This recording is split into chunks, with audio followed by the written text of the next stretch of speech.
नमस्कार। ज्योतिष शास्त्र में श्रद्धा और विश्वास रखने वाले सभी जातकों का पारलौकिक जगत चैनल में बहुत बहुत स्वागत है।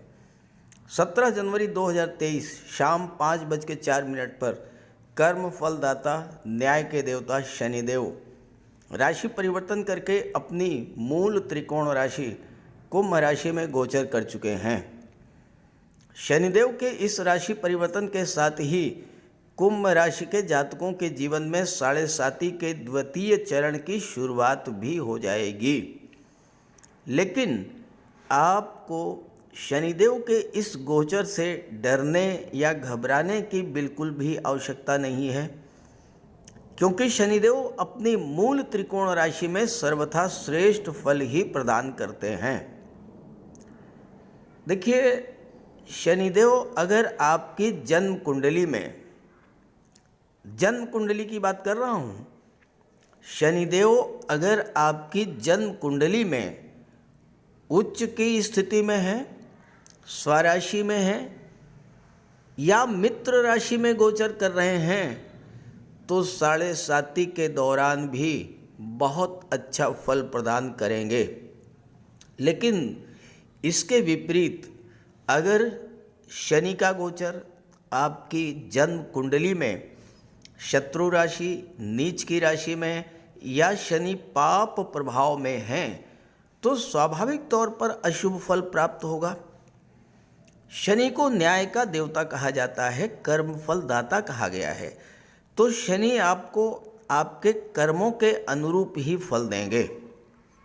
हाँ, ये बात जरूर है कि अगर आपकी जन्म कुंडली में ही शनि खराब हैं, यानी पूर्व जन्म के कर्म ही अगर खराब रहे हैं तो इस जन्म में आपको विशेष सावधान रहना होगा, शनिदेव के उपाय भी करते रहना होगा।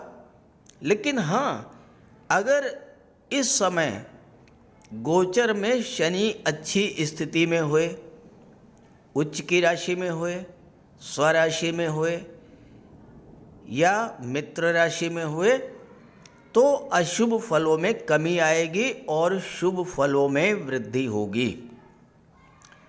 तो बात करेंगे इस वीडियो में कुंभ राशि के जातकों के जीवन पर शनि के राशि परिवर्तन का क्या प्रभाव पड़ेगा।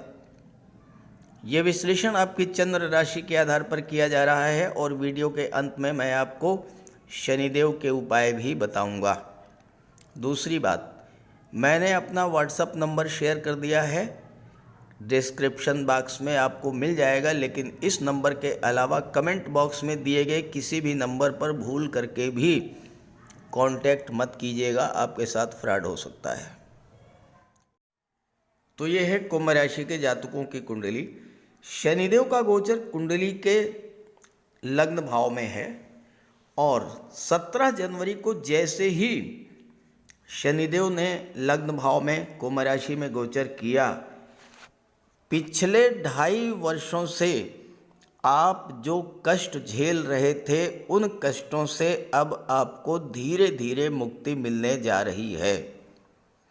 एक नया सवेरा, नई खुशियां, नई शुरुआत 17 जनवरी से आपके जीवन में होने जा रही है और आपको अपने आप को मानसिक रूप से इसके लिए तैयार रखना होगा, इस परिवर्तन का लाभ लेने के लिए। लेकिन पहले ये जरूर समझेंगे कि आखिर क्या था, पिछला 2.5 वर्ष क्यों आपके लिए इतना कष्टकारी रहा, कौन कौन सी ऐसी ग्रह स्थितियां थी जिनके कारण आपको इतने भीषण कष्ट झेलने पड़े।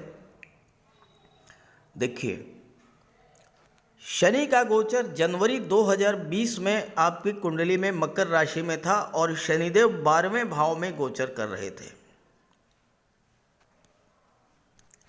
12वां भाव क्या होता है? 12वां भाव होता है खर्चों का, 12वां भाव होता है लॉसेस का, हानियों का, नुकसान का। 12वां भाव होता है कोर्ट कचहरी, अस्पताल, न्यायपालिका। और यहाँ पर गोचर करते हुए शनिदेव का जो सबसे पहला प्रभाव आपके जीवन पर पड़ा होगा वो ये कि खर्चे बिला वजह के बढ़ गए होंगे। खर्चे आपके नियंत्रण के बाहर हो गए होंगे, फालतू के खर्चे, बिला वजह के खर्चे। और वो खर्चे कहाँ पर हुए? कोर्ट कचहरी के चक्कर, अस्पताल के चक्कर, बीमारियों से, रोगों से आप त्रस्त हुए होंगे। अब एक तो खर्चे बढ़ गए, दूसरे आमदनी में कमी, तो कर्ज लेना पड़ा, क्योंकि शनि की दृष्टि छठे भाव पर पड़ी। छठा भाव क्या होता है? रोग, ऋण और शत्रु। पैसा आया नहीं, खर्च ज़्यादा हुआ, स्वाभाविक है कि आपको ऋण लेना पड़ा, कर्ज लेना पड़ा, शत्रुता बढ़ी होगी बिला वजह की। कुंडली के 12वें भाव में गोचर करते हुए शनि की तीसरी दृष्टि पड़ी कुंडली के द्वितीय भाव पर। और दूसरा भाव क्या होता है? दूसरा भाव होता है धन का, कुटुंब का, वाणी का। दूसरा भाव आपके सस्टेनेंस को शो करता है, आपकी जीविका, आप जीवित कैसे रहेंगे, आपको सपोर्ट कहाँ से मिलेगा। शनि की दृष्टि दूसरे भाव पर पड़ने से सबसे पहली बात तो धन की कमी, धन का संचय न होना। और होगा भी कैसे? धन जब आ ही नहीं रहा है तो संचित कहाँ से होगा। वाणी आपकी कटु हो गई होगी और परिवार में बिखराव की स्थिति बनी होगी। परिवार के सदस्यों के बीच में बिला वजह के कलह, तनाव की स्थितियां आई होंगी। और शनि की सप्तम दृष्टि छठे भाव पर पड़ी, तो इस पर तो बात हो चुकी है। शनि की दशम दृष्टि कुंडली के भाग्य भाव पर पड़ी। भाग्य का भी सपोर्ट नहीं मिला होगा, आपके कार्य बनते बनते बिगड़ गए होंगे। कालपुरुष कुंडली में शनिदेव को दशम और एकादश भाव का स्वामी माना गया है।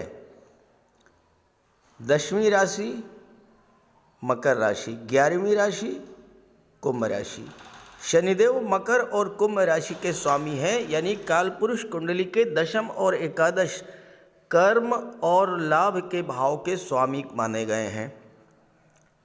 शनि 12वें भाव में थे, व्यय के भाव में, तो कार्य क्षेत्र आपका प्रभावित हुआ, कार्यों की गति मंद हुई, कार्य बनते बनते बिगड़ गए होंगे। जनवरी 2020 के बाद का समय आप याद कीजिए। नौकरी रोजगार मिलना तो दूर की बात है, जिनके पास नौकरी थी, जिनके पास रोजगार था, वह भी छूट गया था। लोगों की नौकरियां चली गईं, रोजगार चले गए, लोग पैसे पैसे के लिए मोहताज हो गए। ये स्थिति बनी थी जनवरी 2020 के बाद, और आपके साथ भी ऐसा ही कुछ हुआ होगा। कार्यक्षेत्र प्रभावित हुआ, धन प्रभावित हुआ, स्वास्थ्य प्रभावित हुआ और परिवार भी प्रभावित हुआ। ये सब कुछ आपके साथ पिछले 2.5 वर्षों में हुआ होगा, और अगर ऐसा है तो ज़रूर कमेंट करके बताइएगा। हालांकि सबके साथ ऐसा नहीं हुआ होगा। जिनकी कुंडली में शनिदेव जन्म कुंडली में उच्च की स्थिति या स्वराशि में या मित्र राशि में गोचर कर रहे होंगे, उन्होंने तमाम प्रतिकूल परिस्थितियों में भी अपने साहस को बनाए रखा होगा और इस 7.5 के समय को, कष्टकर समय को पार कर ले गए होंगे। लेकिन अब 17 जनवरी से स्थितियां बिल्कुल बदलने जा रही हैं, तो आइए इसको समझते हैं। 17 जनवरी को जैसे ही शनि राशि परिवर्तन करके आपके लग्न भाव में आए हैं, आप देख रहे होंगे, आप स्वयं महसूस करेंगे कि परिस्थितियां एकदम से यू टर्न ले रही हैं। बहुत बड़ा बदलाव आपको देखने को मिल रहा होगा। वजह क्या है? आपके जन्म कुंडली में भले ही शनि खराब स्थिति में हो, लेकिन जैसा मैंने शुरू में बताया कि गोचर में अगर अच्छी स्थिति है तो उन समस्याओं से निपटा जा सकता है। अब पहली बात, शनि लग्न भाव में, स्वराशि में, केंद्र के भाव में बैठे हैं, शश महापुरुष राजयोग बना रहे हैं और शनि अपनी मूल त्रिकोण राशि में गोचर कर रहे हैं। अपनी मूल त्रिकोण राशि में गोचर करते हुए शनि बहुत अच्छा रिजल्ट देते हैं। हालांकि शनि मकर के भी स्वामी हैं, लेकिन मकर राशि में ज़्यादा नुकसान करते हैं, जबकि इसके विपरीत कुंभ राशि में बहुत अच्छा फल प्रदान करते हैं। शश राजयोग जब बनता है कुंडली में तो वो व्यक्ति को जीवन में हर क्षेत्र में सफलता देता है, उच्च पद, मान सम्मान प्रदान करता है।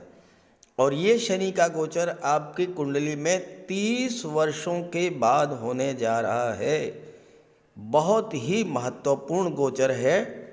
और दूसरी महत्वपूर्ण बात यह है कि जो शनि का गोचर है ये तांबे के पाए में हो रहा है। शनि का पदार्पण तांबे के पैर में होना अत्यंत शुभ फल देने वाला होता है। जीवन के हर क्षेत्र में सफलता देने वाला, मान सम्मान, यश देने वाला होता है।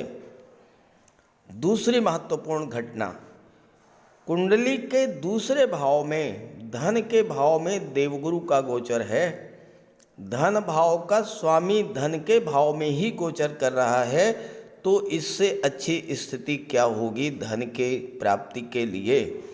और यहाँ पर देवगुरु लाभ के भाव के भी स्वामी हैं, तो लाभ के भाव के स्वामी होकर के धन के भाव में गोचर कर रहे हैं।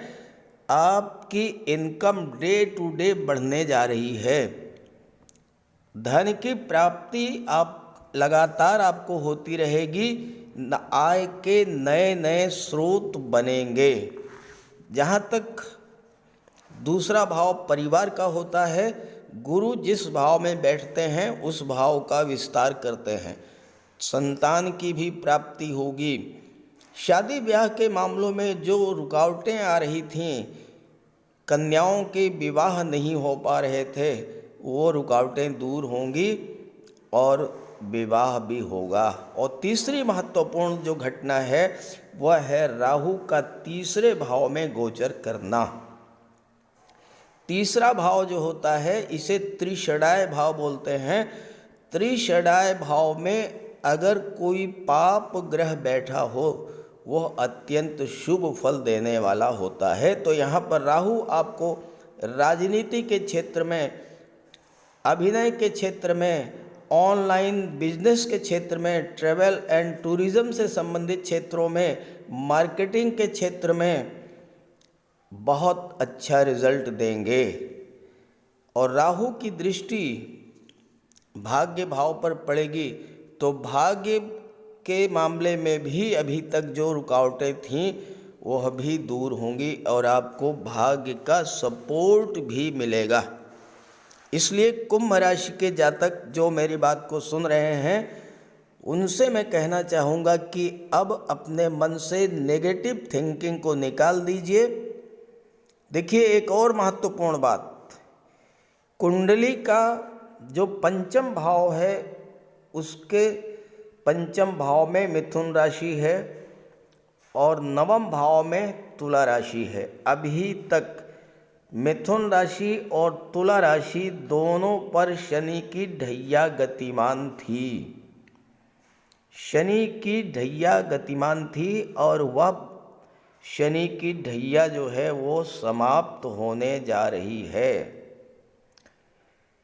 जब मिथुन राशि और तुला राशि पर शनि की ढैया समाप्त हो गई, यानी पंचम भाव और नवम भाव, शिक्षा और संतान का भाव, भाग्य का भाव जब ढैया के प्रभाव से समाप्त हो गया तो भी छात्रों का मन भी पढ़ाई में लगेगा, कॉम्पिटिटिव एग्जाम्स को क्रैक करेंगे, सफलता अर्जित करेंगे और नौकरी भी प्राप्त करेंगे।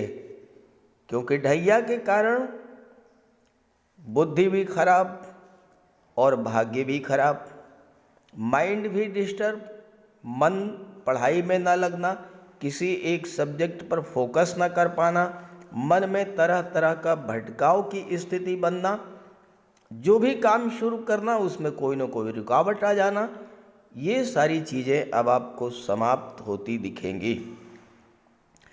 शनि कालपुरुष कुंडली में कर्म भाव के स्वामी होते हैं। जो लोग शनि से संबंधित या गुरु से संबंधित या राहु से संबंधित कार्य कर रहे हैं, उन सभी जातकों के लिए बहुत अच्छा रिजल्ट मिलने वाला है 17 जनवरी के बाद। शनि विदेश भाव के भी स्वामी हैं और अब बहुत अच्छी स्थिति में हैं, राजयोग का निर्माण कर रहे हैं, तो विदेश जाने का भी प्रबल योग बनेगा। हायर एजुकेशन के लिए, उच्च शिक्षा के लिए आप विदेश जा सकते हैं। और लाभ के भाव का स्वामी धन के भाव में बैठा महाधनी योग बना रहा है, तो आय का स्रोत भी लगातार बनता रहेगा। तो इस तरह से 17 जनवरी 2023 के बाद आप स्वयं महसूस करेंगे कि आपके जीवन में बहुत बड़ा सकारात्मक परिवर्तन आया है।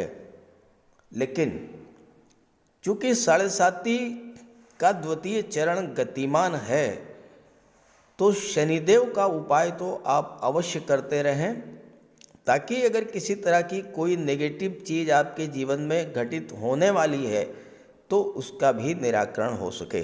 तो बात करते हैं शनि के उपायों पर।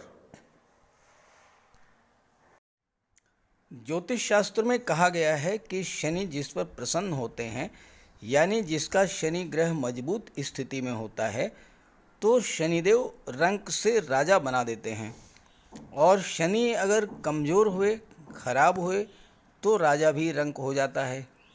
शनि के मजबूत होने से लोहा, मशीनरी, कारखाने से जुड़े व्यापार में तरक्की होती है, कोर्ट केस में विजय मिलती है, कार्यों में सफलता प्राप्त होती है, सांसारिक समस्याओं से मुक्ति मिलती है। और शनि को न्याय का प्रतीक माना गया है। यदि शनिदेव मजबूत हैं तो आपके साथ अन्याय नहीं होता। जब शनि खराब होते हैं तो बड़े से बड़े कष्ट झेलने पड़ते हैं। तो बात करते हैं शनि के उपायों के बारे में। ऐसा कोई भी कार्य ना करें जो कि शनि को पसंद नहीं है। शनिदेव को इलीगल कार्य पसंद नहीं है। झूठ, फरेब, छल, कपट, धोखाधड़ी, बेईमानी, ये सब शनिदेव को पसंद नहीं है। शनिदेव को परिश्रम, अनुशासन और व्यवस्था पसंद है, तो ऐसे कार्य कीजिए। गरीबों की मदद कीजिए, बुजुर्गों, दिव्यांगों को भोजन दीजिए, वस्त्र का दान कीजिए, किसी ओल्ड एज होम में जाकर के, किसी अनाथालय में जाकर के दान पुण्य का कार्य कीजिए, तो इससे शनि को बल मिलेगा। अगर आपका शनि कमज़ोर है तो आपको कम से कम 19 शनिवार व्रत रखना चाहिए। और इसके साथ साथ शनिवार के दिन एक कटोरी में सरसों का तेल लेकर उसमें अपना चेहरा देखिए और उस तेल को किसी को दान कर दीजिए। इसके अलावा शनिवार के दिन एक पात्र में जल, दूध, चीनी, काला तिल और गंगा जल ये रख लीजिए। इसके बाद पश्चिम दिशा की ओर मुँह करके पीपल के वृक्ष को अर्पित कर दें। इससे भी शनि को बल मिलता है। शनिवार के दिन उड़द से बनी पंजीरी, पकौड़ी, चीला, बड़ा ये सब खाना चाहिए। सरसों के तेल में बने भोज्य पदार्थ ग्रहण करना चाहिए। इससे शनि ग्रह को ताकत मिलती है। केले का भी आप सेवन कर सकते हैं। और शनिवार के दिन कंबल, जूता, चप्पल, लोहा, काले कपड़े और नारियल जटा वाला ये भी आप दान कर सकते हैं। सरसों का तेल का दान कर सकते हैं। और अगर शनि कमज़ोर है तो आपको नीलम धारण करना चाहिए, लेकिन इसके लिए किसी आप योग्य ज्योतिषी की मदद ले लें। तो ये सब उपाय आप करेंगे तो आपको बहुत बड़ा लाभ मिलेगा। नमस्कार।